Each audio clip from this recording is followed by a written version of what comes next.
Everyone, welcome back to my channel learn English with Suvarna ma'am. तर friends, थंबनेलमधील Marathi sentences तुम्ही वाचलेली असतीलच.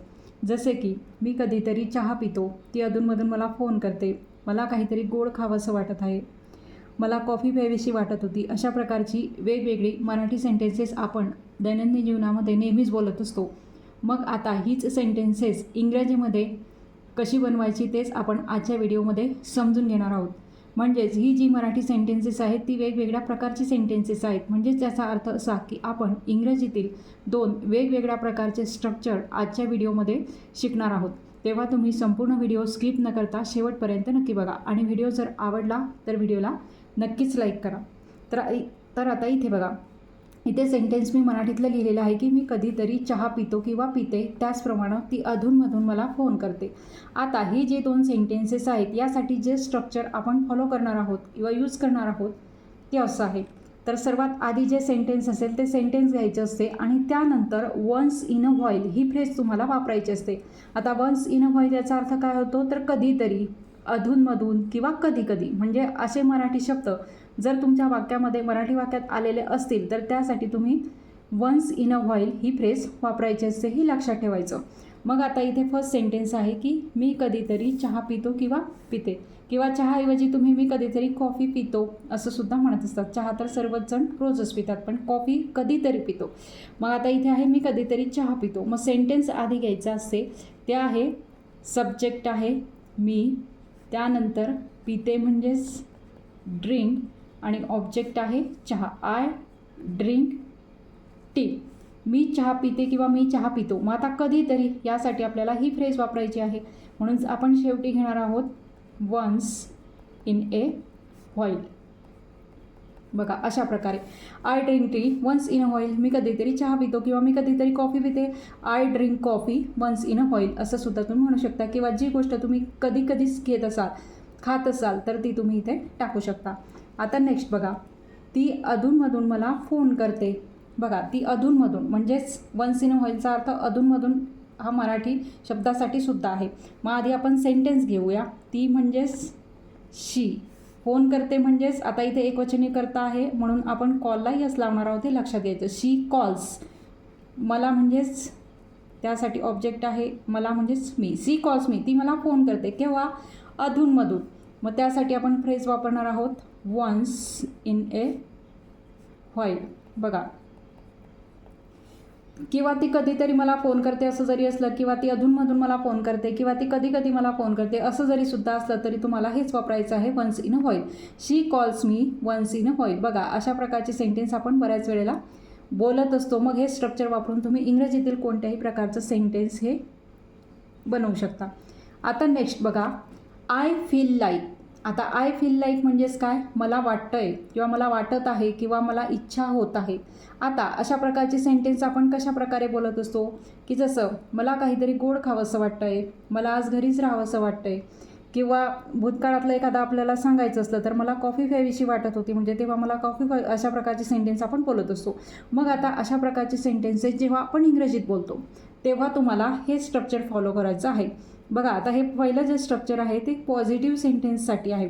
तर त्यासाठी तुम्ही काय करायचं असतं, पहिल्यांदा सर्वात आधी सब्जेक्ट घ्यायचा असतो, त्यानंतर फील लाईक. म्हणजे इथे आय असेल, ही असेल, सी असेल, कोणताही सब्जेक्ट असेल, त्यानंतर घ्यायचं फील लाईक. एकवचनी जर सब्जेक्ट असेल, एकवचनी करता असेल तर त्यावेळेला फील्स याला यस लावायचा असतो, हे लक्षात ठेवायचं. म्हणजे शी असलं तरी ते फील्स येणार आहे, हे लक्षात ठेवायचं. आय असलं तर फील येणार आहे, हे लक्षात ठेवायचं.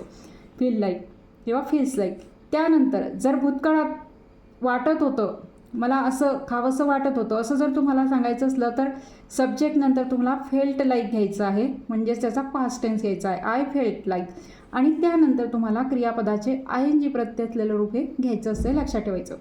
त्यानंतर आता हे पॉझिटिव्ह झालं. आता निगेटिव्ह सेंटेन्स जर असलं तर सब्जेक्ट घ्यायचा, त्यानंतर प्रेझेंट टेन्स असेल तर डू नॉट किंवा डज नॉट, आणि जर पास्ट टेन्स असेल तर डिड नॉट घ्यायचं. वर्तमान काळात डू किंवा डज आणि भूतकाळामध्ये डिड नॉट घ्यायचं.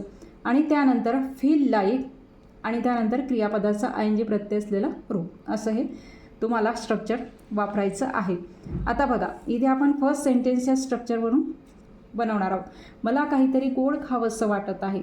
म्हणजेच हे प्रेझेंट टेन्समधलं सेंटेन्स आहे, वर्तमान काळातलं. मग आता पहिल्यांदा सब्जेक्ट घ्यायचा मला, म्हणजेच आय, नंतर फील लाईक. आता वर्ब आहे, खावंसं वाटत आहे म्हणजे खाणे म्हणजेच ईट, म्हणजेच आय फील लाईक ईटिंग. बघा, आय फील लाईक ईटिंग, मला खावंसं वाटत आहे काय, काहीतरी गोड. मग त्यासाठी आपण काय घेणार आहोत, I feel like eating something sweet. Something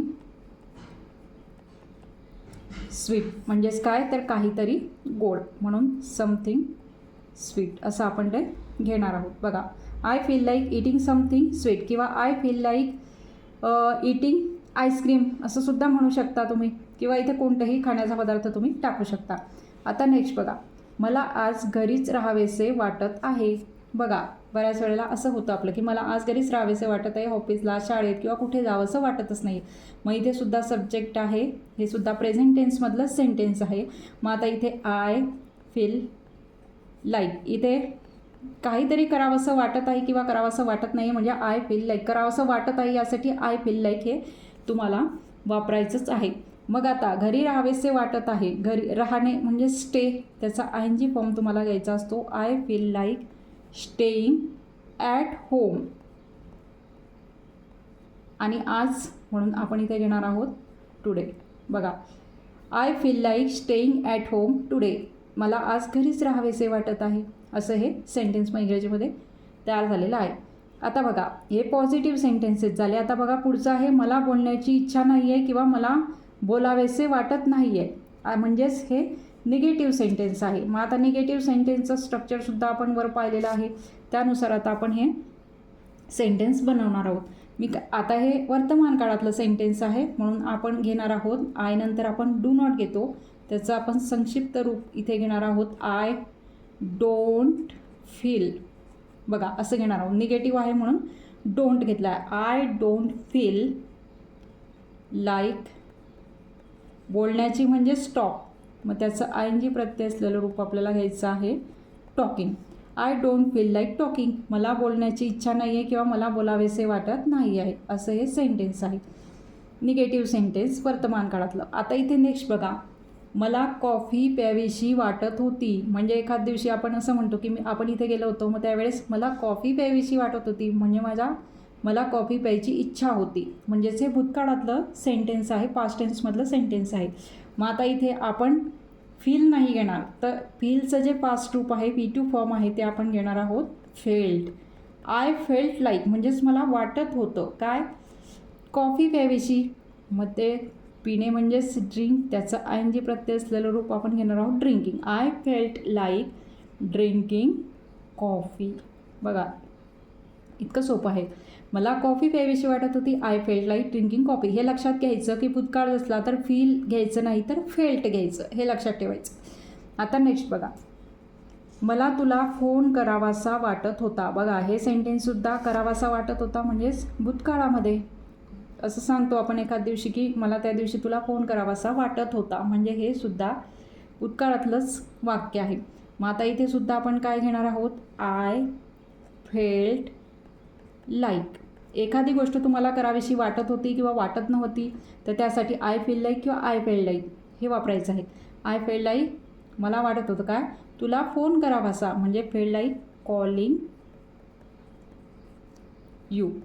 बघा, I felt like calling you, मला तुला फोन करावासा वाटत होता, हे झाले. आता नेक्स्ट बघा, मला काहीच खावेसे वाटत नव्हते. आता इथे हे भूतकाळातलंच आहे पण निगेटिव्ह वाक्य आहे, निगेटिव्ह सेंटेन्स आहे. असं सुद्धा आपण म्हणतो की मला त्यावेळेला बरं नव्हतं, त्यावेळेला मला काहीच खावंसं वाटत नव्हतं किंवा काहीच खायची इच्छा नव्हती. मग आता इथे कसं घेणार, आता आय नंतर आपण वरती वर्तमान काळातलं नकारार्थी वाक्याला डोंट वापरलं, आय होतं म्हणून.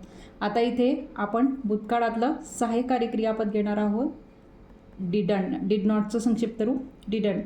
I didn't. आता इथे फीलच येणार आहे, भूतकाळ जरी असला तरी इथे फीलच येणार आहे कारण इथे डीड आलेला आहे म्हणून. आय डिडंट फील लाईक, काय करावंसं वाटत नव्हतं, तर काहीच खावंसं वाटत नव्हतं, म्हणजे इथे काय येणार आहे, ईटिंग. खाणे म्हणजेच ईट, म्हणून आपण इथे ईटिंग. काहीच त्यासाठी आपण वापरणार आहोत एनिथिंग. बघा अशा प्रकारे वाक्य इथे झालेलं आहे. I didn't feel like eating anything. मला काहीच खावंसं वाटत नव्हतं किंवा मला काहीच प्यावंसं वाटत नव्हतं. I didn't feel like drinking anything असं सुद्धा तुम्ही म्हणू शकता. आता बघा लास्ट सेंटेन्स बघा आहे, मला कोणाशीच बोलावेसे वाटत नव्हते. बघा हे जे सेंटेन्स आहे वर जे सेंटेन्स दिलेलं आहे त्याच प्रकारचं हे भूतकाळातलं निगेटिव्ह सेंटेन्स आहे. आता हे जे सेंटेन्स आहे हे तुम्ही अशाच प्रकारचं वर जे 2 नंबरचं आपण जे स्ट्रक्चर पाहिलं, भूतकाळातलं नकारार्थी वाक्य बनवतानाचं जे स्ट्रक्चर पाहिलं, म्हणजे या सेंटेन्सप्रमाणेच हे स्ट्रक्चर खालचं बनणार आहे, वाक्य बनणार आहे स्ट्रक्चरनुसार. तर हे वाक्य तुम्ही इंग्रजी ट्रान्सलेशन करून तुम्ही कमेंट बॉक्समध्ये लिहायचं आहे. तिथे मी तुमचे ते ट्रान्सलेशन चेक करणार आहे. तर अशा प्रकारे आजच्या या व्हिडिओमध्ये आपण वन्स इन अ व्हाईल ह्या इंग्रजी फ्रेजचा उपयोग मराठी वाक्य इंग्रजीत करताना कशा प्रकारे करतात, त्याचप्रमाणे एखादी गोष्ट आपल्याला करावीशी वाटत असणे किंवा वाटत नसणे किंवा वाटत होती भूतकाळामध्ये, अशा प्रकारच्या वाक्यांचे इंग्रजी ट्रान्सलेशन आपण आज करायला शिकलो. तेव्हा आजचा हा माझा व्हिडिओ तुम्हाला कसा वाटला ते सुद्धा कमेंट करून नक्की सांगा. आणि व्हिडिओ जर आवडला असेल तर व्हिडिओला नक्कीच लाईक करा आणि शेअरसुद्धा करा. आणि जर तुम्ही या चॅनलवर नवीन असाल तर चॅनलला सबस्क्राईब देखील करा. थँक्यू.